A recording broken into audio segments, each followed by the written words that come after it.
Good morning बच्चों। और आप सब लोग आशा करती हूँ कि सही होंगे और अपनी अपनी पढ़ाई भी कर रहे होंगे। तो आज हम जहाँ हमने अवतल दर्पण और अवतल दर्पण के प्रमुख बिंदु देख लिए हैं, अब हम उससे आगे पढ़ते हैं।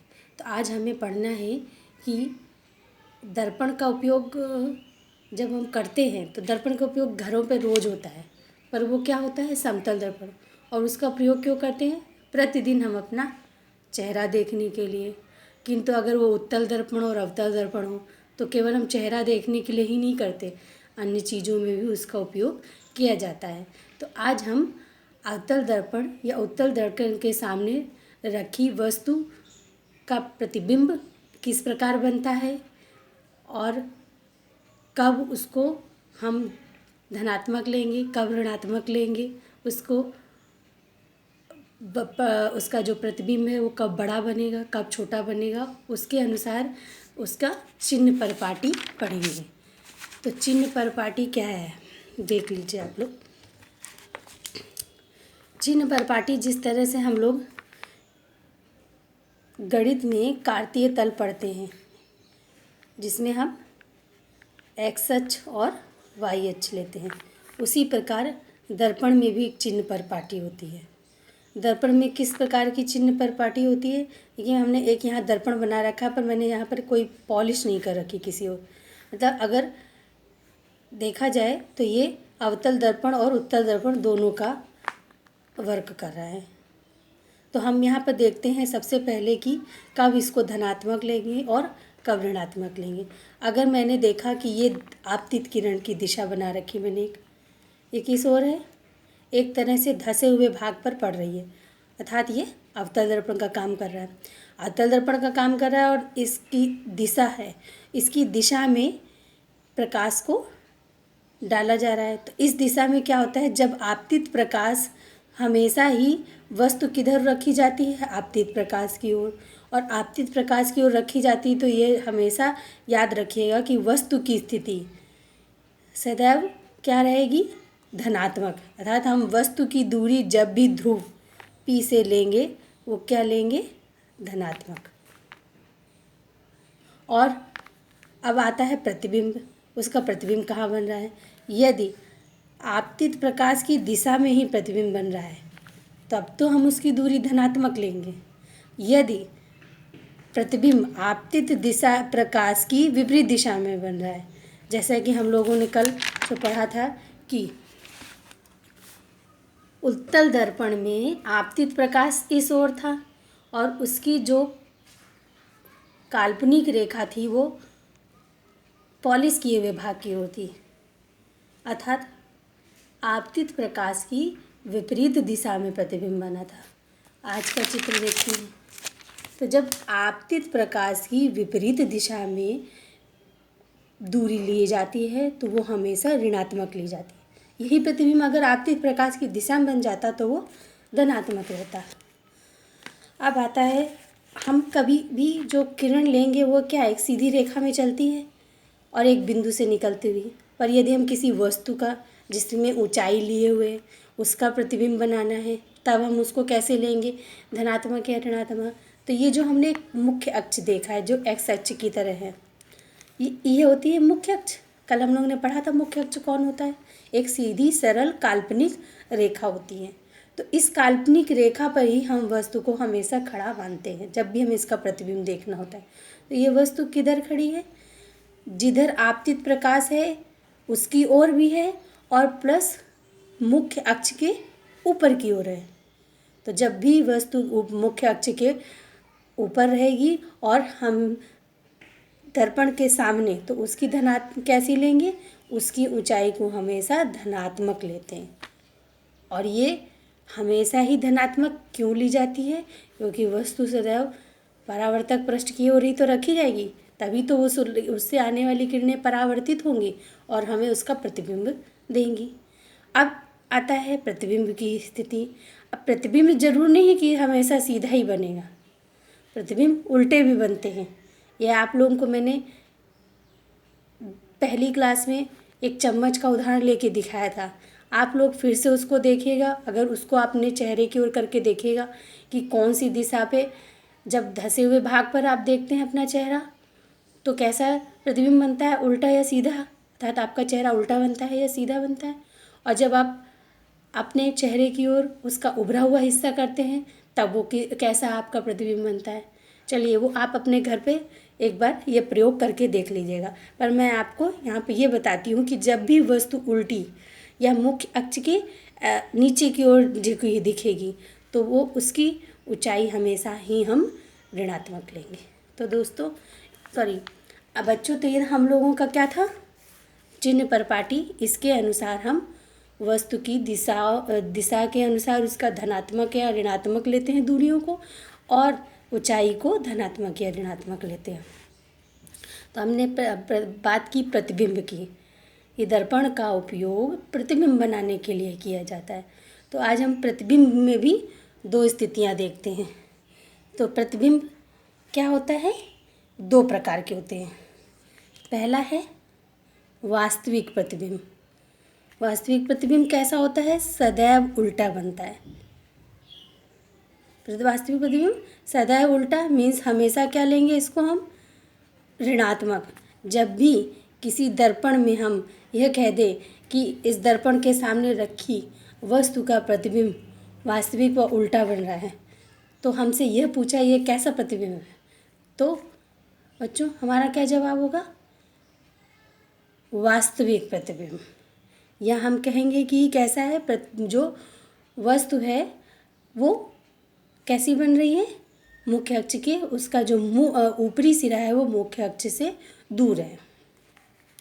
वास्तविक प्रतिबिंब और या वो क्यों सदैव उल्टा होता है, इसमें अपवर्तित या जो परावर्तित किरणें होती हैं वो वास्तविक रूप से मिलती हैं। वास्तविक रूप से किस तरह से मिलती हैं, जैसा कि हम अवतल दर्पण में लेते हैं। अवतल दर्पण में क्या होता है कि हमारे मुख्य अक्ष की ओर ही वस्तुएं, आपको मैं दिखा भी देती हूँ। ये था अवतल दर्पण हम लोग का। इस अवतल दर्पण में मुख्य अक्ष, उसका वक्रता केंद्र, मुख्य फोकस दोनों ही परावर्तक पृष्ठ की ओर थे। तो यहाँ पर ये जो प्रतिबिंब F पर दो आपतित किरणें एक दूसरे को कट कर रही हैं, इस जगह पर जो प्रतिबिंब बनेगा वो हमेशा वास्तविक बनेगा।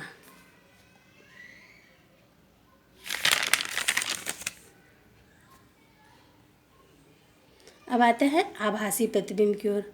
आभासी प्रतिबिंब कैसा होता है, काल्पनिक तथा सीधा।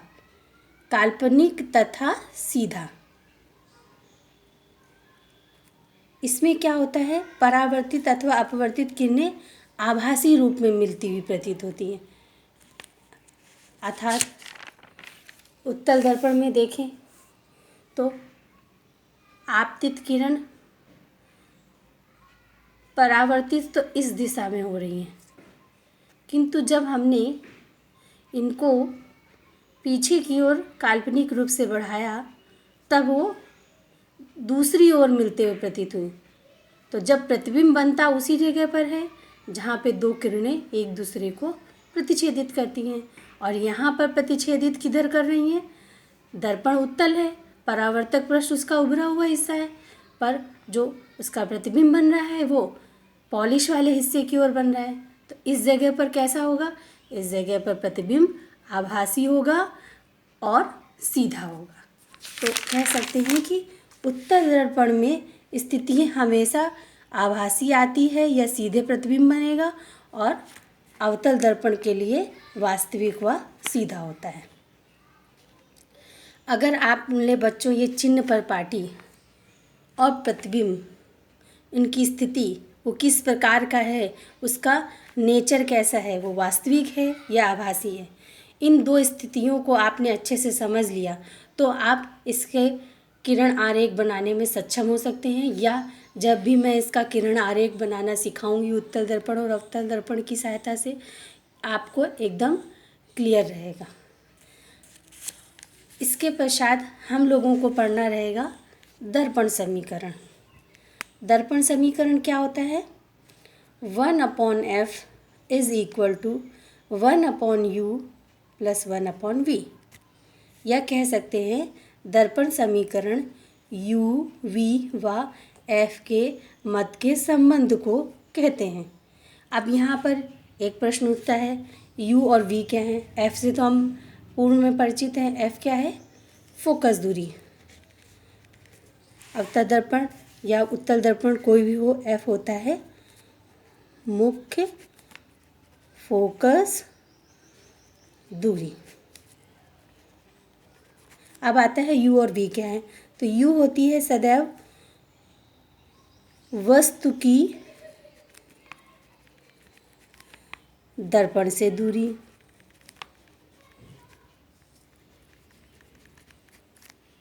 और वी होती है दर्पण द्वारा बने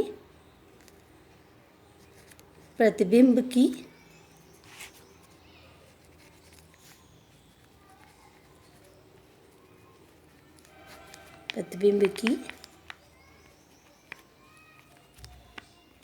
दर्पण से दूरी।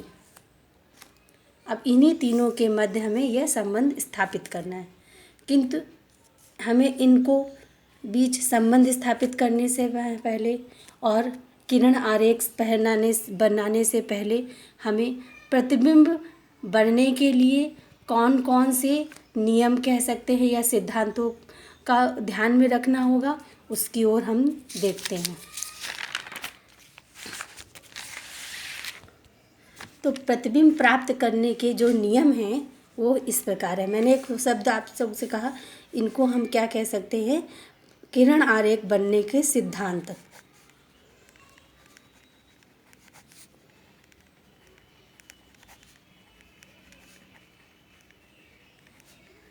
किरण आरेख बनाने के या बनने के सिद्धांत।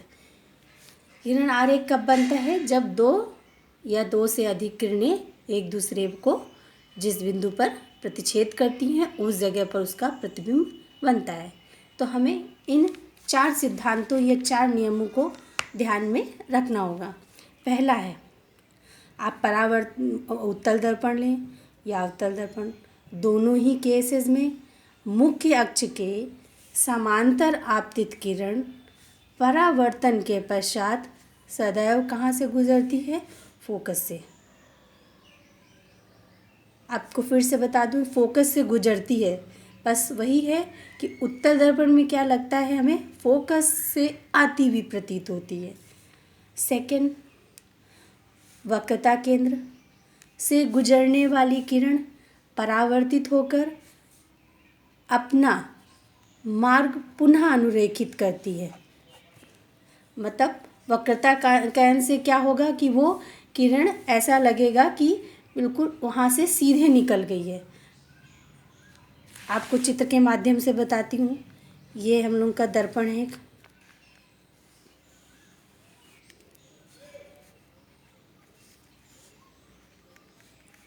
इसको मैंने बना लिया अवतल दर्पण। इस अवतल दर्पण में ये इसका वक्रता केंद्र है। अब यहाँ अगर कोई किरण वक्रता केंद्र से आपतित की जाती है या वक्रता केंद्र से होकर इस अवतल दर्पण के परावर्तक पृष्ठ पर आपतित हो रही है, तो ये आपतन के लिए चिन्ह हो गया। इसकी दिशा आपतित की हो गई, तो ये पुनः अपने मार्ग को पुनरावृत्ति इसी दिशा पर वापस लौट जाती है। तो क्या हो जाएगा? यही उसकी परावर्तन की भी दिशा हो जाएगी या परावर्तित किरण की भी दिशा हो जाएगी। इसी को बच्चों हम लोग कहते हैं वक्रता केंद्र से गुजरने वाली किरण परावर्तित होकर अपना मार्ग पुनः अनुरेखित करती है। तीसरा है मुख्य फोकस की ओर दृष्टि। वास्तविक रूप से वो मुख्य फोकस की ओर किरण जा रही है उत्तल दर्पण या उससे गुजरने वाली अवतल दर्पण में परावर्तित होकर मुख्य अक्ष के समांतर। आप लोग इस चिन्ह से अच्छे से परिचित होंगे। ये क्या है? समांतर का चिन्ह। तो हमने पहले में नियम में पढ़ा कि मुख्य अक्ष के समांतर आपतित किरण परावर्तन पश्चात फोकस से गुजरती है। तो उसी का बिल्कुल विपरीत होता है। यदि मुख्य फोकस की ओर दृष्टि किरण है या उससे गुजर रही आने वाली किरण है, तो वो परावर्तित होकर सदैव मुख्य अक्ष के समांतर चलेगी। चौथा है ध्रुव। ध्रुव पर आपतित किरण उसी ओर परावर्तित हो जाती है। अर्थात अगर यही जो अभी हमने चित्र के माध्यम से देखा था, ये इसका ध्रुव है, तो इस पर आपतित किरण जो कि कोई भी किरण होगी आपतित, वो परावर्तन के नियम के अनुसार उसी ही माध्यम की ओर परावर्तित हो जाएगी। अर्थात आपतन कोण और परावर्तन कोण दोनों ही बराबर होंगे।